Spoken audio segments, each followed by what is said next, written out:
Toc, toc. ¿Estás ahí? Espero que sí.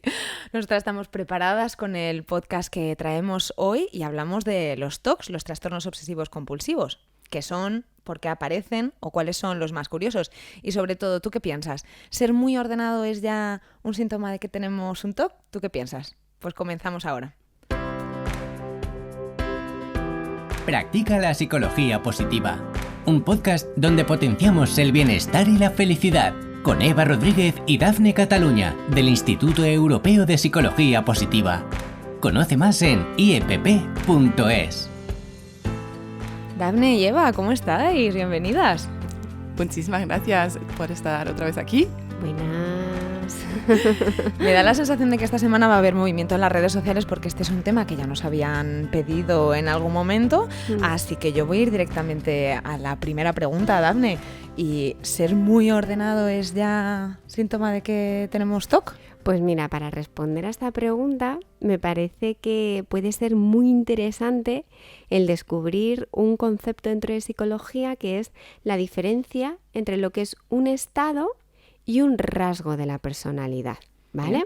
Y terminaré dando la respuesta concreta, pero yo creo que esto nos va a permitir autoconocernos un poquito más.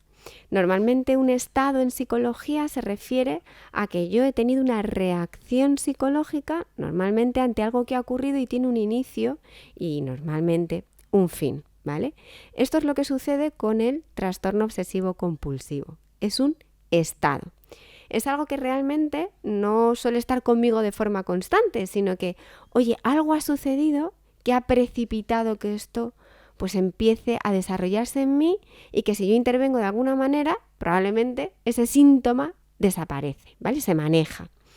Por ejemplo, en la situación de confinamiento ha sucedido mucho el que algunas personas que a lo mejor tenían esa tendencia, ¿vale? Vamos a llamarla tendencia, al orden, de repente, ¡puf!, esto lo ha intensificado muchísimo y entonces se ha convertido temporalmente en lo que se podría llamar un trastorno obsesivo compulsivo, también se podría llamar un trastorno adaptativo. Pero ya sabemos que aquí no vamos a por las etiquetas, sino a entendernos un poco mejor, ¿vale? Que sepamos que si se trata de un estado, es algo con un inicio y un fin claro. Sin embargo, luego hay otro tipo que sería los rasgos de personalidad. Y esto tiene mucho que ver con cómo somos cada uno de nosotros, ¿no? Esa forma de ser. Y muchas veces, esto lo llamaba Theodore Millon los estilos de personalidad, llevan con nosotros esos rasgos toda la vida, desde que somos chiquititos. Y aquí empezamos con las confesiones, ¿vale? Ups. Llega el momento, no vamos a esperar a los ejercicios. Yo no tengo un TOC del orden y nunca lo he tenido. Yo tampoco. Bueno, pues cada uno tiene sus cosas, ¿no? Y sus mochilas. Pues yo recuerdo que de chiquitita, ya de pequeña, yo recuerdo un momento tendría 8 o 9 años, mi estuche con todos los colores, los lapiceros, perfectamente sacada la punta, o sea, siempre estaba impoluto, ¿no? Bueno, pues esa es una tendencia, una forma de ser que siempre he tenido conmigo, siempre, y que me ha llevado, por ejemplo, dentro de mi perfil de fortalezas, a tener la calidad siempre pues, en un MP, ¿no? En muy presente o en un equilibrado, que esto lo veremos también en un podcast posterior. Eso es lo que hace que yo afronte las cosas muchas veces desde esa necesidad de perfección, de orden, de armonía. Yo lo vinculo mucho también a la armonía, a que las cosas sean bonitas, la vinculo mucho a la apreciación de la belleza y ha estado siempre conmigo. ¿Qué sucede? Que hay veces, hay momentos en mi vida, a lo mejor donde ha habido un cambio muy fuerte, una situación estresante, donde ese estilo de personalidad, ese rasgo, ¡pum!, de repente se ha intensificado, ¿vale? Y ha hecho que ese rasgo sea un poco más patológico, ¿vale? Y me he dado cuenta de repente, pues que me ha empezado a sentar mal, que los cajones no estén ordenados como a mí me gusta, o que de repente me enfade porque están todos los juguetes por en medio, y me doy cuenta de que muchas veces eso no es pues muy coherente con la situación real, que estoy exagerando, ¿no?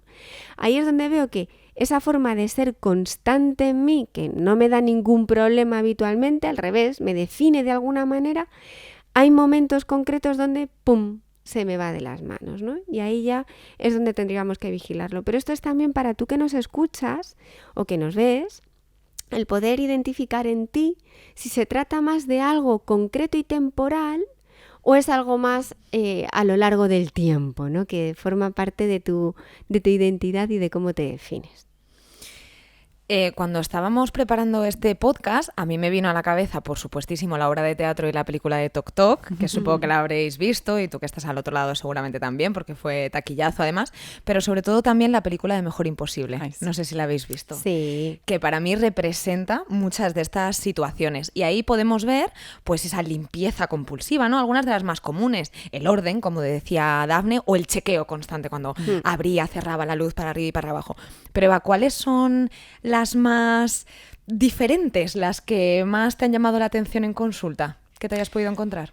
Sí, mira, yo creo que lo que es importante primero decir es que no sé si son curiosas, porque seguramente hay muchísimas personas que experimentan lo mismo. El tema es que son menos visibles, por lo cual queda menos público en la existencia de tales obsesiones, compulsiones, y entonces las personas que a lo mejor las experimentan se sienten más raras, pero no lo es. Entonces yo creo que quiero hablar de algunas que son encubiertas, que son trastornos obsesivos compulsivos, donde hay una obsesión, que esto es siempre la parte del pensamiento, los pensamientos intrusivos que vienen con una cierta, un temor, ¿no? Algo horrible va a pasar si esto que me viene a la mente ocurriese, y entonces la compulsión es lo que yo hago para neutralizar, ¿no? Entonces es estar en la cabeza mucho.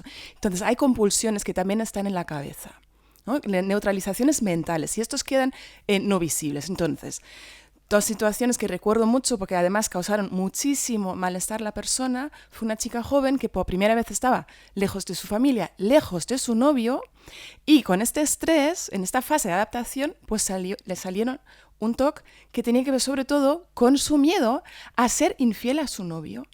Y realmente situaciones como estar en el metro, donde ella de repente pensaba, ¿y si me estoy colocando inconscientemente de una forma que me van a ver los otros hombres más atractiva?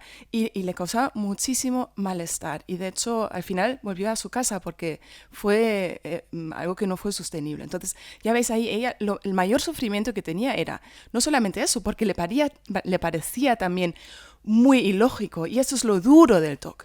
Tú sabes que lo que estás pensando no es del todo lógico, y sabes que lo que estás haciendo, no en su caso de vestirse feo, como decía ella, que no tenía nada que ver, y que ella quería mucho a su novio, pero aún así no lo podía controlar, ¿no? Y así también otras compulsiones o obsesiones, compulsiones de decir, no vaya a ser que me esté volviendo loco, y luego comprobar que no esté haciendo ninguna cosa loca, que no esté pensando ninguna cosa loca, y eso también mucho sufrimiento porque causa muchísima rumiación, ¿no? Viene la obsesión, viene el pensamiento que utilizo para deshacer esa obsesión, y luego a lo mejor sí hay comportamientos, pero no son visibles. Entonces yo creo que es importante también hablar de este tipo, y en esta categoría también van los miedos o los pensamientos intrusivos que tienen que ver con hacer daño a personas queridas, que son muy comunes, y claro, causan muchísimo malestar.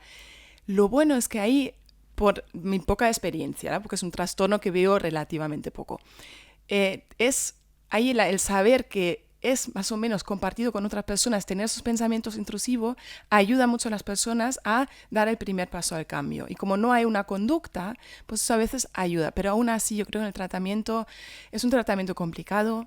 Sabemos que el cognitivo-conductual ayuda más o menos al 50% de las personas, por eso luego también hablaremos de algunas claves más neuropsicológicas, si os parece. Ya nos habéis dado alguna que otra pista, pero Dafne, ¿por qué aparecen estos TOCs? Pues mira, en el caso, por ejemplo, recogiendo el ejemplo de Eva, ¿no? De la paciente de la que has hablado, ahí lo que vemos es que al final detrás de todo esto está una necesidad de control.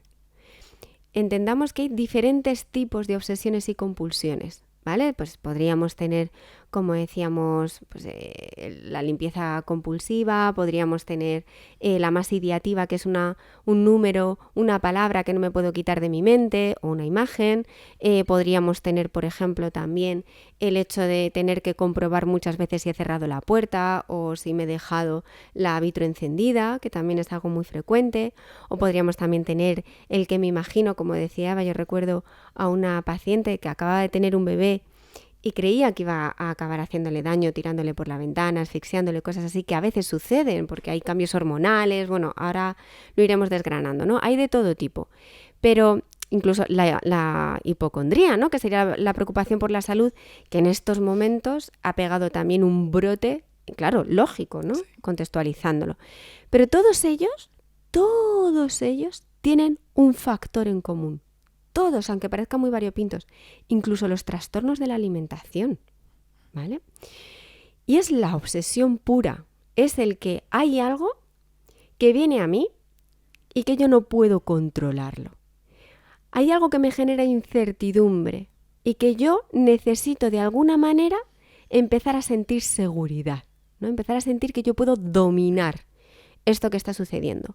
Como lo que sucede en mi mente no lo puedo controlar porque no tengo estrategias en ese momento para hacerlo, aquí el problema está en que me invento soluciones, ¿no?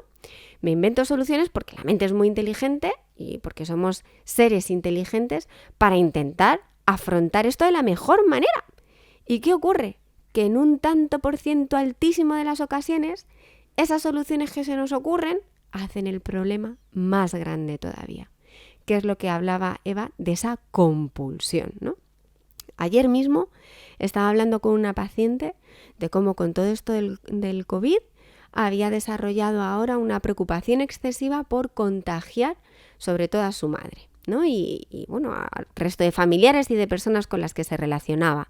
Ella además ahora no está trabajando, pero cuando vuelva a trabajar está en un lugar de atención al público donde va a tener contacto con muchísima gente, entonces pues estaba anticipando constantemente, ¿no? Si iba a ser pues esa fuente de contagio a su familia. Y fíjate que al final había construido un montón de conductas que mantenían esa seguridad.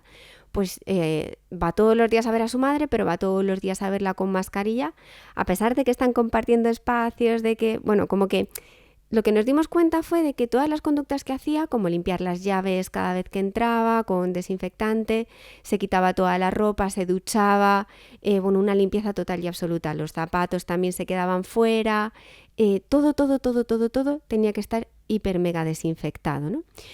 Pues se ha dado cuenta de que en este momento eso lo estaba haciendo más por calmar su ansiedad que porque tuviera una lógica, porque en el fondo su madre estaba yendo a misa, estaba yendo a algunos lugares, por supuesto con su mascarilla, pero estaba compartiendo espacios con un montón de gente que al final si se contagia no va a saber si es de su hija, si es de otra persona. Estaba normalizando ya más su vida, ¿no?, que ella.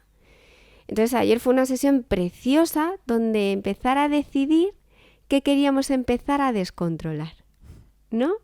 Oye, ¿qué quieres empezar a soltar?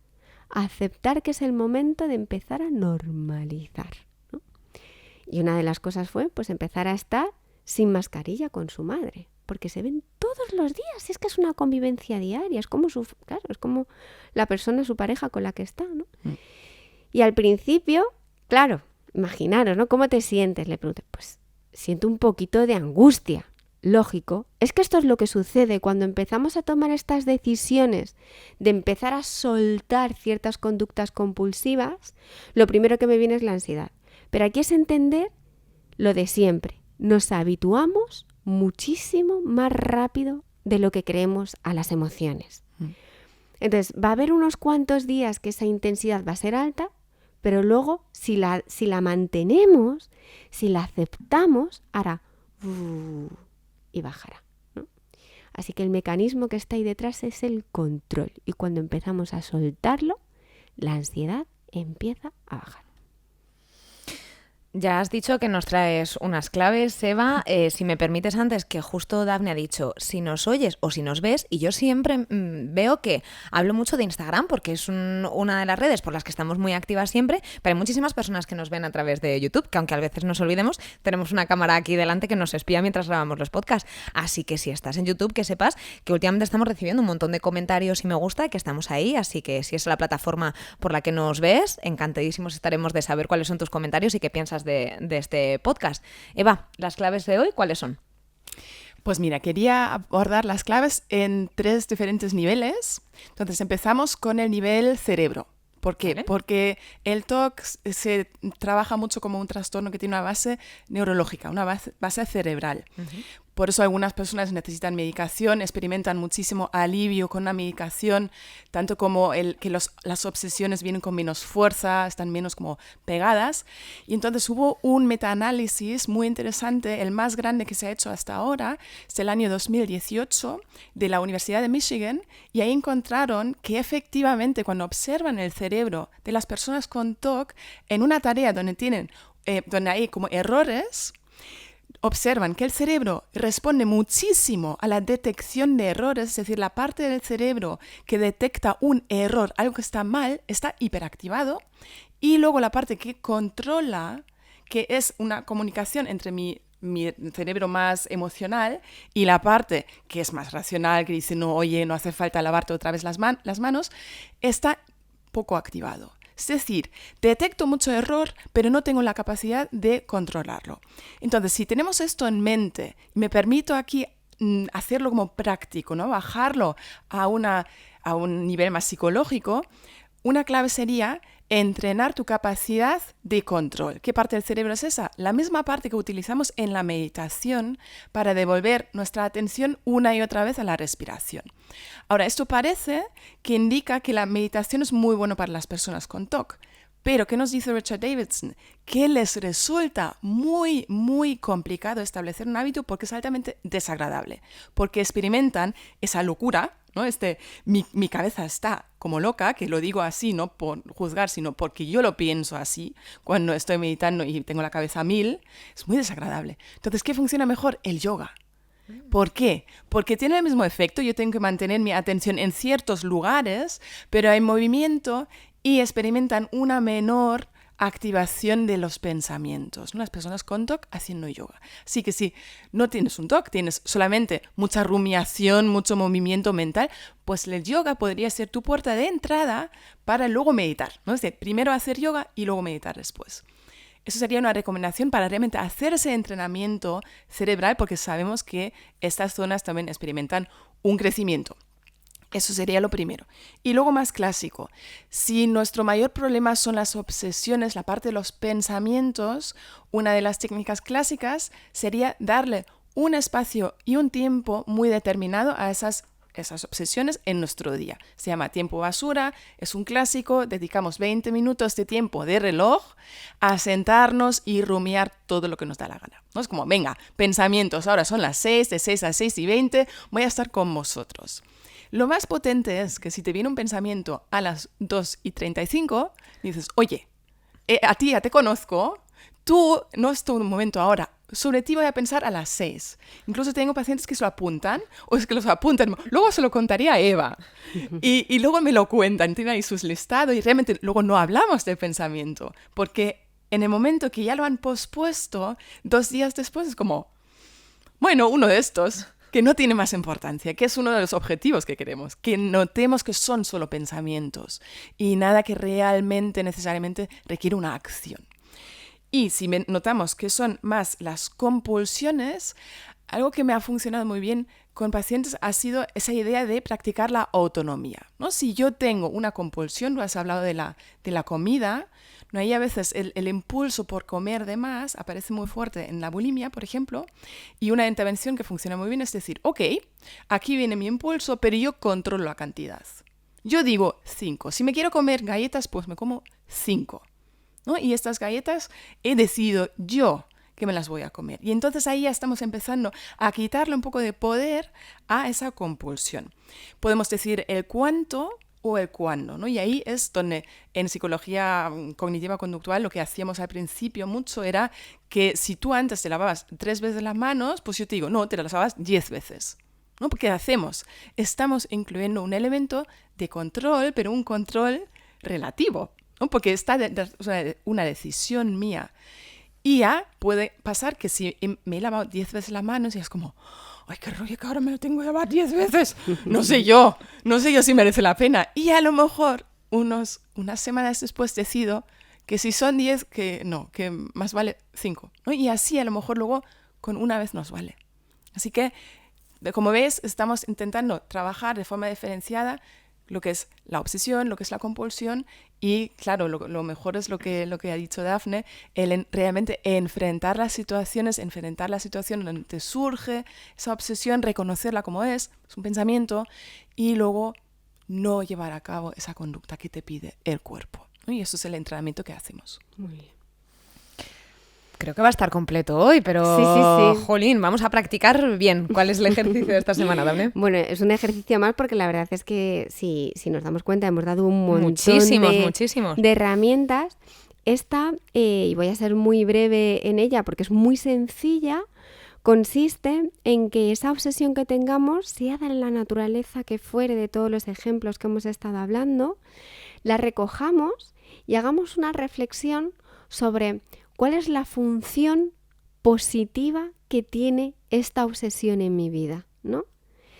Os pongo en mi caso, por ejemplo, ¿no? Que una de mis obsesiones es que las cosas estén, y es verdad, que estén en cierta armonía, ¿no? Porque es una de mis fortalezas. Bueno, ¿qué función tiene esto en mí? Pues por ejemplo, en temas de diseño, de todas las elaboraciones de los contenidos que hemos hecho para los programas, pues en cierta forma eso me ha permitido que las cosas sean muy agradables a la vista, que sean muy bonitas. Y tú entras en espacios que han sido diseñados en parte por mi mente y casi todo el mundo entra y dice, ¡wow, qué paz! Y qué paz, ¿no? Pues esa es una de las funciones positivas que yo he encontrado a ese rasgo, ¿no? Y que, por supuesto, debo de estar pendiente para que no se me pase. Y aquí mostraros una metáfora que yo a veces utilizo para el trabajo más desde el ámbito no tanto del estado, que hemos estado hablando más de estados, sino de la parte de la obsesión como rasgo, ¿vale? Y es que nuestra personalidad es como un cuadro hecho al óleo, con un montón de trazos que todos juntos generan una imagen con sentido que le dan identidad, ¿no? A ese cuadro, le hacen ser quien es. Sin embargo, a veces hay cuadros que tienen trazos que son tan gruesos o tienen tanta cantidad de pintura que le quitan esa sensación de coherencia al cuadro, tiene demasiada presencia. Entonces, de lo que se trata aquí es de identificar qué trazo es ese e intentar quitar un poquito con la paleta, matizarlo, un poquito, no eliminarlo, que es lo que a veces intentamos y nos frustramos porque no lo conseguimos. Porque si intentas quitarlo, dejas de ser tú. Si yo intento dejar de ser ordenada, dejo de ser yo, no lo voy a conseguir, claro, me voy a sentir mal conmigo misma. Se trata de matizarlo un poquito. Así que eso es a lo que invito, si es parte de tu personalidad, de tu forma de ser, matízalo y encuéntrale también el lado constructivo para que eso que permanezca, que se quede, sea desde esa parte constructiva, no cuando se nos va de las manos. Me uno a lo que has dicho, Dafne, del orden, de la armonía y de la sensación de tranquilidad. A partir de ahora, cada persona que venga a mi casa, si lo ve todo muy colocado, que sepa que es por eso. Así que... y las personas como yo lo agradecen mucho. La verdad. Pero es totalmente cierto que una casa, por ejemplo, yo ya antes has dicho que vamos a hablar y nos vamos a confesar. Yo, Dafne, una de las primeras veces que nos conocimos, yo le hablé de los cojines de mis sofás. ¿Sí? Y Dafne, yo recuerdo que una de las primeras cosas que me dijo es, a ver si eres capaz un día de hacer pam, pam, pam y tirarlos todos al suelo. Dije, creo que nos vamos a llevar un poquito mal, Dafne. Y no fue así. Así que yo ya me he confesado. Ahora tú que estás al otro lado, es tu turno de confesarte también. Nos vemos en las redes sociales la semana que viene en otro podcast más. Muchas gracias, chicas. Un abrazo. Un abrazo. Un abrazo. Si has disfrutado con este podcast y quieres contribuir al bienestar de los demás, compártelo. Y para no perderte ningún contenido, suscríbete a nuestra lista de correo en iepp.es y síguenos en nuestras redes sociales.